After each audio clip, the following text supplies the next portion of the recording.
Kayo po ay sumusubaybay at nakikinig sa No God in His Word Ministry USA. At ngayon po ay Hulyo 26, Linggo, dito po sa California, USA. At maraming salamat po sa pagsubaybay at patuloy na pagsubaybay sa amin. Lalo na po sa panahon ngayon na critical at ang mga tao po ay hindi nagkakaroon ng kapayapaan at patuloy na nagkakaroon ng kaguluhan sa buong mundo. At ang salita po ng Diyos ay kapayapaan para sa lahat. Kaya po kami ay patuloy na nagbabahagi sa inyo sa panahon na ito ng salita ng Diyos. Bago po yan, tayo manalangin. Diyos at makapangyarihang Ama, mabuti sa lahat, sa masama at mabuti. Pakita mo ang kapangyarihan mo sa panahon ngayon na sinabi mo sa iyong mga salita. At ang kapangyarihan ng Banal na Espiritu na nangungusap at nagagabay, nagliliwanag sa aming isipan at puso. At ang kapangyarihan ng iyong anak na si Jesus, sa pamagitan ng kanyang latay, sugat, at ng kanyang banal na dugo na dumaloy sa puso, na nagpagaling sa amin.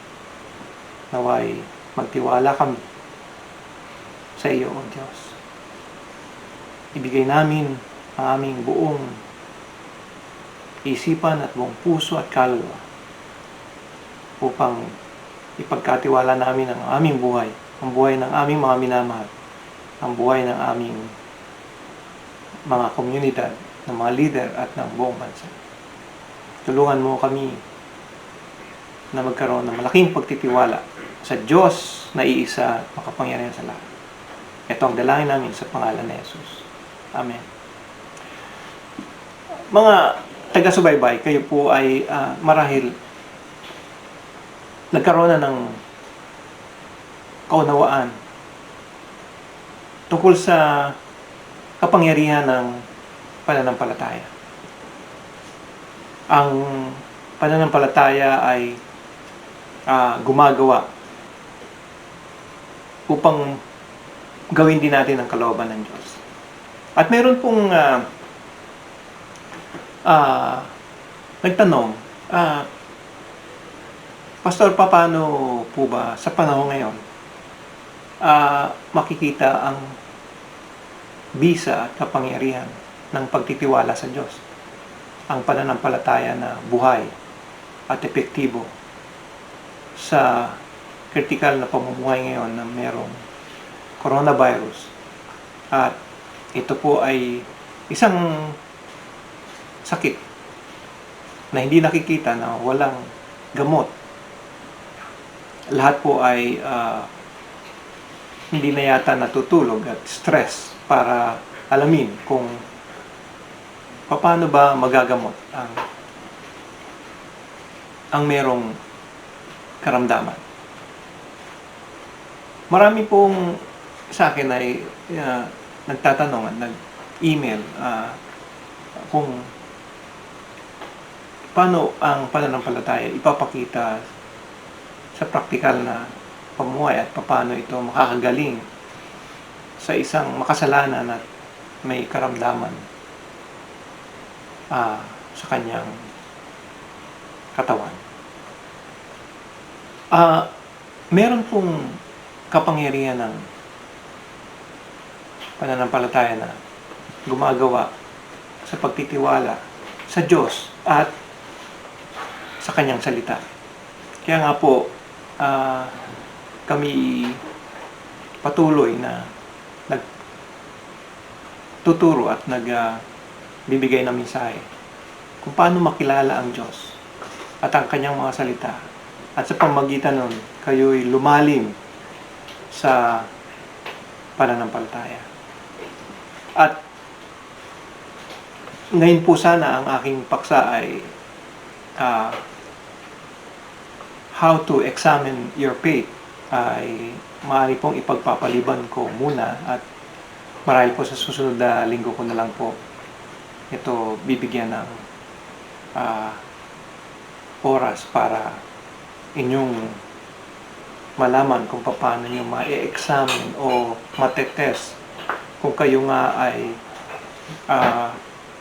merong tama o real faith sa Diyos sa pamagitan ng salita ng Diyos. At paano po ito sa panahon ngayon ay magiging katiyakan, kasiguruhan ang pananampalataya na tinuturo ng salita ng Diyos. Yung sa Hebrews chapter 11, that faith is assurance of things hoped for, the conviction of things not seen. Hindi nyo nakikita. Marami po sa inyo ay mga taong nabubuhay sa mundo ay nagagawa nyo pong maniwala sa nakikitang bagay, lalo na po kung ito ay nagbibigay sa inyo ng benepisyo. Meron pong mga sa Juan, meron pong insidente doon na po. At ito po ay nakasulat sa John chapter 6. At basahin nyo na lamang po sa inyong kung meron kayong mga panahon. Tungkol po kay Jesus na marami pong doon ay tinuruan niya na po. At lagi niya pong sinasabi na samantalahin nyo ang panahon habang may liwanag, sapagkat yung liwanag na yon ay bukas ay magkakaroon ng paglaho. Hindi mo na makikita yung liwanag na yon. Ibig sabihin po, mayroon siyang panahon. At bigla, pagkatapos niyang ituro yon sa mga alagad at sa mga tao doon, bigla ho siyang naglaho, nag-disappear. At nagtago. Apo. At may tinuturo ang Diyos doon na nung hinahanap ng mga tao sa John chapter 6 na yun, kung nasaan siya, ay lalo silang parang nanabik na makitang muli siya at malaman yung kanyang mga turo. Minsan po, kinakailangan ang Diyos ay magtago o hindi magpakita upang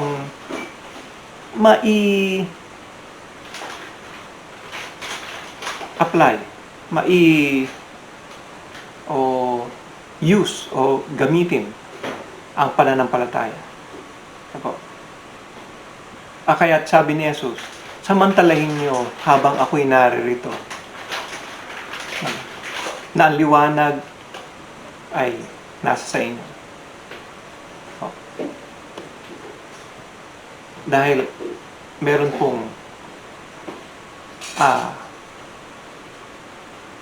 liwanag na yon ay may hangganan dahil siya po ay ipapako na sa krus at siya ay babalik na sa langit. Tama.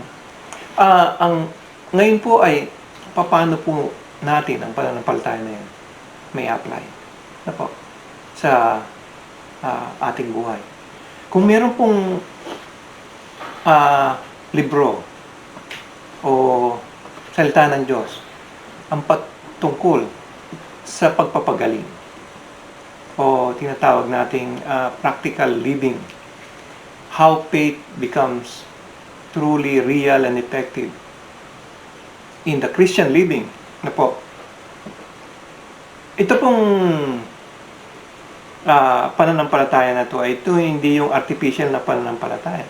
Ito po yung pananampalataya doon sa mga, kung kayo po'y nanonood nung video namin, po, kung paano po tumatanggap, sinusurrender ang buhay sa Panginoon at nanalangin na tanggapin si Jesus bilang Panginoon at tagapagligtas. Yung pong walang pinanghawakan. Yung po ang tunay na mananampalataya.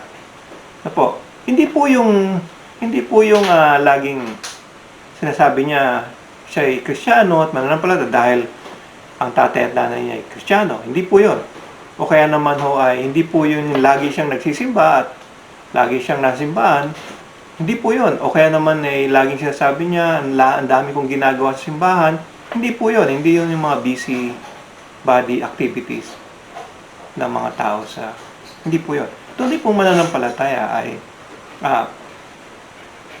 buong puso, kaluluwa, at isipan na nagtitiwala kay Jesus. At siya po ay nagpapagamit sa kapangyarihan ng Banal na Espiritu. At laging nakikinig, minuminuto, oras-oras, araw-araw, sa kanyang salita, sa salita ng Diyos. Yun po ang tunay. At ito po ang mga talata na bibigyan ko po kayo ng halimbawa kung paano po kayo gagamitin ng Diyos kung ikaw ay tunay na tumanggap kay Jesus. Ikaw ay tunay na anak ng Diyos. John 1:12. Ikaw ay tunay na niligtas ng Diyos. Ephesians 2:8 and 9. Paano ikaw ay gagamitin for good works? Ephesians chapter 2, verse 10. Good works for the glory of God. Yung pananampalataya na kumikilos, makapangyarihan, ina-apply at gumagawa, lalo na po sa panahon ng COVID-19, upang magamit ka ng Diyos, iyong kapangyarihan na hindi nakikita ay maging kapangyarihan upang ang Diyos ay gumawa doon sa may karamdaman. Ito po yung ating talakay ngayon. May nagtanong po kasi, paano ba ito pagiging totoo, itong pananampalataya?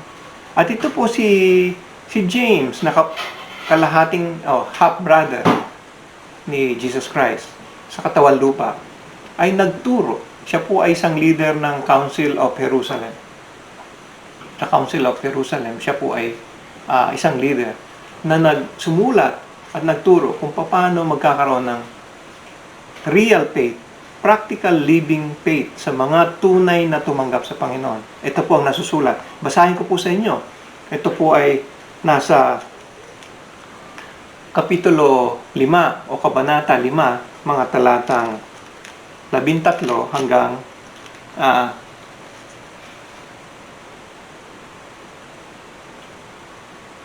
13 hanggang 20, hanggang huling talata. Sinagad ko na po hanggang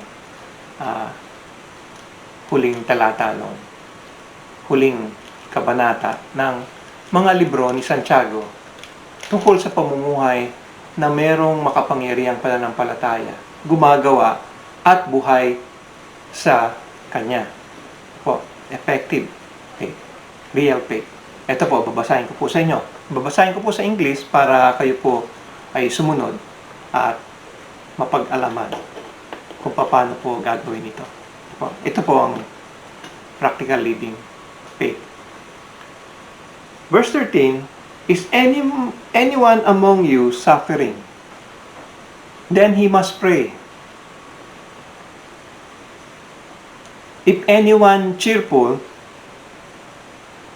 must sing praises to God. Is anyone among you sick? Sa panahon ngayon, marami po natatakot at may karamdaman. Ang pagkatakot, karamdaman din po yan. Ang pagiging emotional distress, karamdaman din po yan.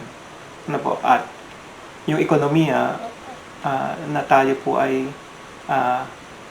nagugutom, kakaroon lalo po tayo ng karamdaman sa ating physical na katawan.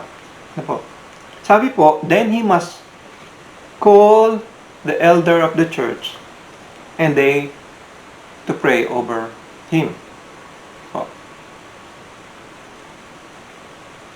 Anointing him with oil in the name of the Lord Jesus Christ.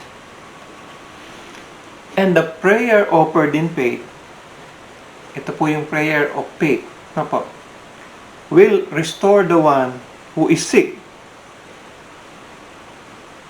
Sigurado po, binabasa ko pa lang po to, marami na sa inyo nagdududa na hindi gagaling ang isang tao kasi COVID-19, mahirap, walang bakuna. Yun po ang sinasabing prayer of faith. Ito po ay hindi nakikita at hindi nyo po alam kung anong gagawin ng Diyos. At hindi ko kailangan mag-conclude kasi yun ang nagagawa ng doubt. Gusto mo ng pangunahan ng Diyos. Yan po ang sisira sa mga salitang to kapag ikaw ang kalaban ng pananampalataya ay pagdududa. Po. Kaya, sinasabi niya po, and the Lord will raise him up. Kung yun daw pong tao na isang leader ng church o ang tinatawag nating mga matuwid, righteous, tumanggap sa Panginoon, anak ng Diyos, may alam sa salita ng Diyos at nagtuturo ng salita ng Diyos at ginagabayan ng mga Kristiyano ang mga makasalanan lumapit sa Diyos, yun po yung dapat nyong hanapin.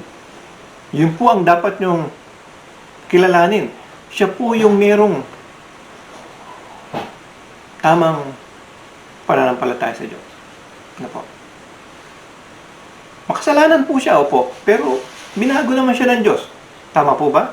Yun po ay yung mga merong matuwid na puso na tumanggap sa Panginoon. Yun po ang hahanapin ninyo sa panahong may ganitong karamdaman. May ganitong critical at pandemya. At hindi nyo po alam kung ano ang ito magdudulot ng malaking problema sa mga tao. Kaya po, sabi niya dito, kung meron daw pong mga tao na nagduda at gumawa ng kasalanan, kung yung pong taong yung hinanap mo na may pananampalataya ay nanalangin sa iyo, prayer of faith, ikaw daw po ay pagagalingin ng Diyos. Hindi lamang po yung iyong physical na katawan, kundi iyong kasalanan ay patatawarin. Yan po ang sabi sa talatang 15. Kaya sabi dun sa 16, therefore, confess your sins to one another and pray for one another so that you may be healed. Opo. Kaya po, hindi tayo gumagaling sa mga karamdaman.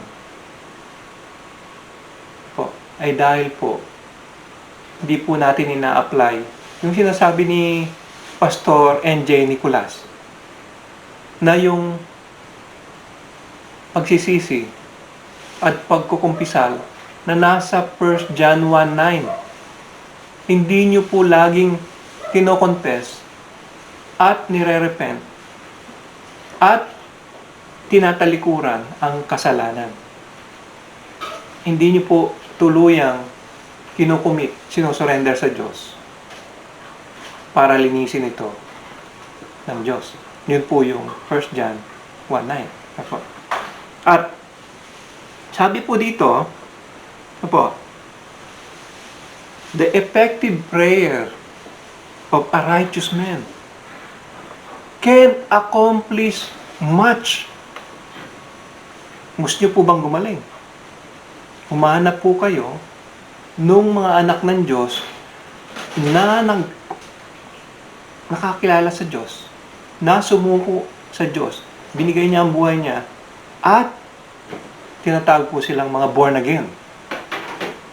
Hindi po burn again, born again. Hindi po yung susunugin sa impyerno, kundi po yung sinilang ng Diyos. Po, hindi yung papunta sa hell, kundi papunta sa langit. Yun po ang hanapin yung mga mananampalataya. Marami po yon. Kaya alam mo, kung magbubulag-bulagan kayo sa panahon ngayon, ay hindi ko kayo makakatagpo. Po. At kung kayo ay nasusuya dahil sa inyong reliyon, ay huwag po niyong gamitin yon. Dahil ang reliyon ay hindi ko ay bibigyan ng kagalingan. Ang Diyos lang po ang nagpapagaling. At ito po, katulad ng Old Testament, ang lahat na ginamit ng Diyos, mga tao, apostoles, propeta, hari, at mga patriarkal, Hudyo o hindi Hudyo, ay ginamit sila upang sabihin sa mga tao kung ano ang layunin at pag-ibig ng Diyos. Yun po ang hinahanap natin sa panahon ngayon. At ito po ang sabi niya, the effective prayer of a righteous man. Righteous man po. Yung matuwid po. Yung matuwid po na hinugasan at pinatawad, binago ni Jesus. 2 Corinthians chapter 5 verse 17. Po. If anyone is in Christ, he is a new creation. Yun po ang salita na new, binago. Po. At alam niyo naman po yung John 3:16. Po. For God so loved the world, He gave His only begotten Son, and if anyone believes in Him, yung pong nanampalataya kay Jesus, will not perish but have everlasting life. Yun po ang may buhay na walang hanggan. Po. Kaya po ang pananampalataya ay may 3 ingredients. Kung titingnan niyo po ang pananampalataya. Kaya ito po ay tamang mensahe na ni Apostle James po sa mga panahon natin ngayon. Po. Ito po yung illustration na may 3 elemento ang pananampalataya. Sa acronym pong O-N-E o one. Hindi po one na si Juan Tamad, kundi one. Yung English po na one. O-N-E. O, yung object. Na po. Kanino po nyo ba sinusurrender ang buhay nyo? Kanino? Sino yung object of the person? O kung sino yung pinaglalagakan mo ng pagtitiwala mo sa pananampalataya?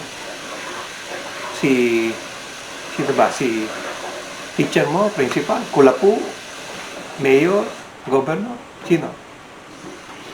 O baka naman ang pinaglalagakan ng iyong pagtitiwala ay yung kakayahan mo o relihiyon mo. Hindi po. Ang salita po ng Diyos, lagi po, trust in the Lord Jesus Christ. Ang object po ng pagtitiwala, believe and faith in the Lord Jesus Christ is mismong ang persona ni Jesucristo. Doon ho natin pinagkakatiwala ang ating buhay, ang ating pagtitiwala, ang ating lahat ng ating ninanais para sa buhay na to. Yung letter N po, ay yung needs, yung necessity. Needs. Letter N, needs. Anong kailangan nyo kung bakit nagtitiwala kay Jesus? Nais nyong maligtas. Nais nyong gumaling. Nais nyong mapabuti. Nais nyong magkaroon ng katugunan at kapayapaan at ng pagbabago, malinis na ang iyong buhay sa kasalanan, tumalikod sa kasalanan, at gawin ang kalooban ng Diyos. Yun po ang pangangailangan ninyo. Ang maging kaaya-aya at katanggap-tanggap sa paanan at mata ng Diyos. Needs, the necessity of faith. At pangatlo po yung E. Yung magkaroon kayo ng everything o eternal life. Gawin na nararapat para makarating sa kaharian ng Diyos. Everything. Yun ang kalooban ng Diyos. To do everything for God. Opo. To be righteous, to be justified, to be pleasing to God. Everything that makes me whole. Eternal life. Yan po. Yung eternal life, sabi ko nga po, hindi po yung duration ng time, kundi yung quality of life while you are living on earth and you know that someday you will leave this place and go to a better place, the city of God. Ganito po ang gagawin. Ano po? Ito po yung illustration ng kung bakit makakatugon ang kung ikaw ay sabi sa verse 13, if you are suffering, pray. Kung ikaw naman ay pinagaling at ikaw ay natuwa at nagalak sa Panginoon, sing praises to God. Ano?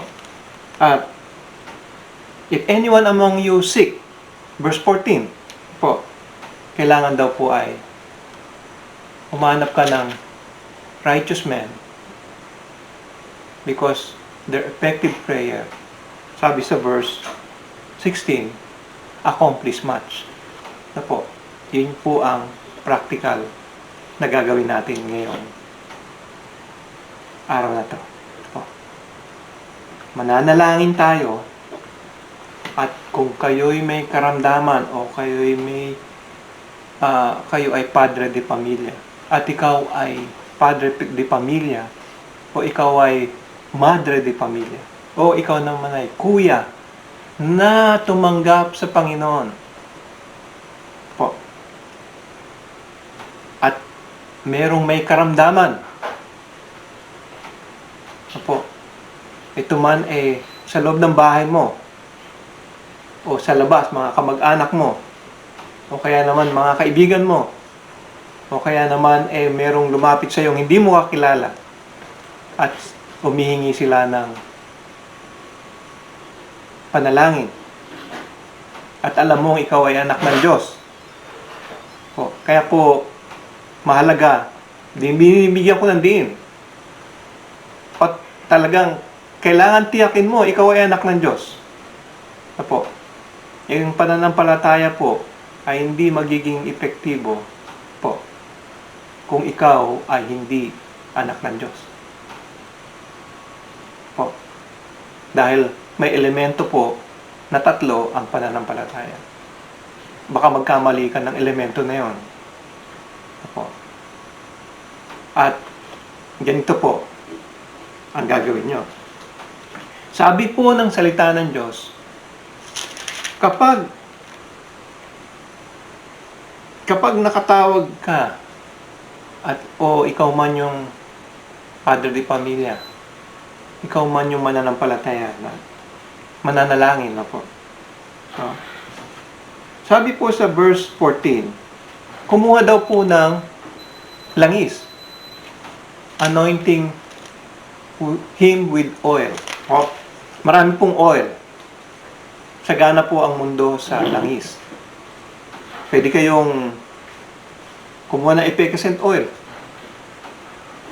Siguro, mga Pilipino, marami nito Dahil pag sumakit ang kasukasuan o mga kanilang katawan, pinapahid dito.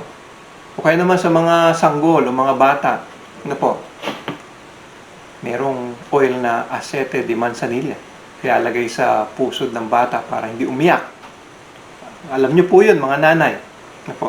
At meron din naman pong pagkaraniwang oil, katulad nito po. Essential oil. Minsan, ito po ay made in the Philippines po. At dala-dala ko lagi ito dahil baka meron pong lumapit at gustong magpanalangin upang siya'y gumaling sa karamdaman. Po. Ang gagawin niyo po, sabi dito po, ay manalangin. Ano po? Ganito po ang panalangin. Po. At sabi po sa verse 17, si Elijah daw po, kaya po hindi umuulan ng 3 taon At ng 6 na buwan, nanalangin earnestly. Opo, yung earnestly, yung talagang marubdob. Ano po? At taimtim, earnestly. Ano po? Yun po ang gagawin natin ngayon. Tayo po ay mananalangin earnestly. Prayer of faith with anointing of oil. Po, sabi po ng salita ng Diyos. Po.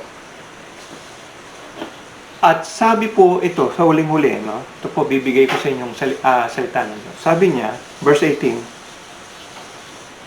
Then he prayed, and the sky poured rain, and the earth produced fruit. Nabuhay po ang lahat nung nanalangin na merong panalangin pananampalataya. At hindi lang po umulan at nabasa ang mga lupa, nagkaroon po ng bunga. Yan po ang gusto ng Diyos. Umulan. Gusto nga mo ni Pastor, umulan ng maraming salita ng Diyos sa Pilipinas. Rain. Pouring down rain. Para lahat makakilala sa Panginoon. Maging matuwid sa pananampalataya sa Diyos. At maging siya'y tao na sangkap sa paglaganap, pagkakilala sa Diyos sa pamagitan ng kanyang salita. Siya po'y gamitin ng Diyos upang siya'y magpagaling na may mga karamdaman. Karamdamang spiritual, moral, emotional, at lalong-lalo na po spiritual. Ito po ang gagawin natin ngayong araw na ito. Nananalangin po tayo. At buksan niyo po ang inyong po, kung meron po kayong may mga karamdaman po. At ito pong langis na to po, ay kumuha kayo ng ilang patak para ipunas sa ulo na po, head. Kahit po ang head, pwede po sa noo, sa tuktok, o kaya sa kanyang batok. Ito pong nasa palat kong langis. Ang mga 3 patak ng langis na po. At ganito po, kayong mga mananampalataya. Sa harapan po ng may karamdaman ay mananalangin. Suffering, tanungin niyo po yung may karamdaman, kung siya'y nahihirapan, tanungin niyo po siya kung siya'y may karamdaman, at tanungin mo po siya kung siya'y handang pagtiwala sa Diyos. At naniniwala siya sa sinasabi ng salita ng Diyos. Lagi niyo pong tandaan yun. Hindi po kayo mananalangin basta-basta o magpapahid ng langis hanggat yung taong yon ay hindi nagsasabing, oo, gusto ko pong gumaling. Jesus, Master, have mercy on me. Yun po. Ito po ang panalangin. Sundan niyo po ako sa panalangin. Tandaan niyo po ang panalangin. Okay? At kayo po, kung kayo mananampalataya at meron kayo mas malalim, marubdob, taimtim, earnestly na prayer, ay gawin niyo po. Ito po ang panalangin.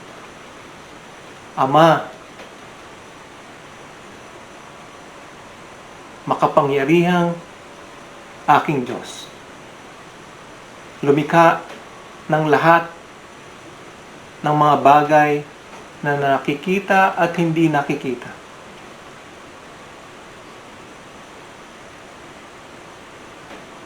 At umiibig sa aming mga nilalang. Lumalapit kami sa iyo. Nagtitiwala kami sa iyo. At sa kapangyarihan ng iyong banal na Espiritu, O Diyos, na aming Espiritu Santo,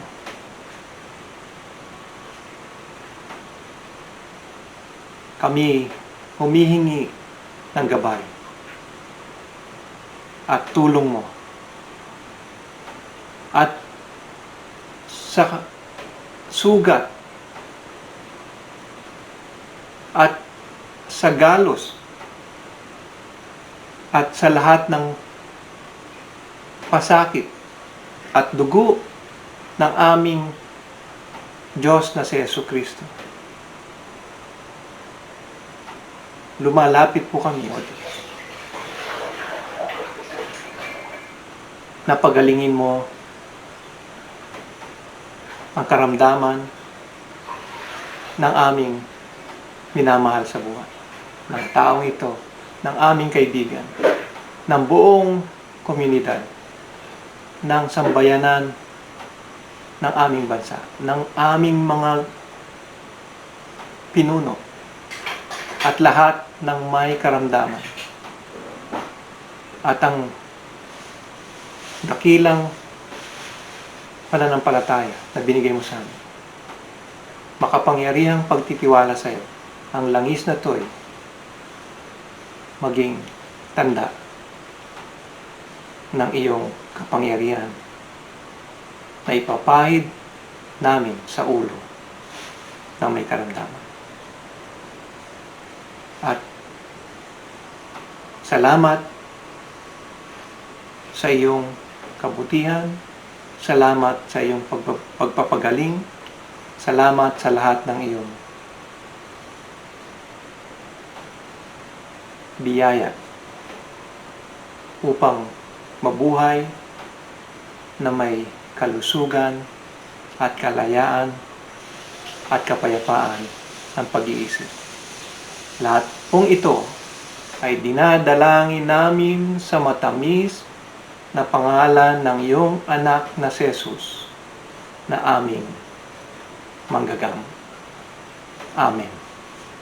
Yan po mga kapatid, mayroon na po kayong konkretong kung paano ang pananampalataya ay magiging epektibo at mabisa at makapangyarihan sa iyong buhay. Maraming salamat po at kayo po ay sumusubaybay dito po sa No God in His Word Ministry USA. Pagalingin po kayo ng Diyos. Amen.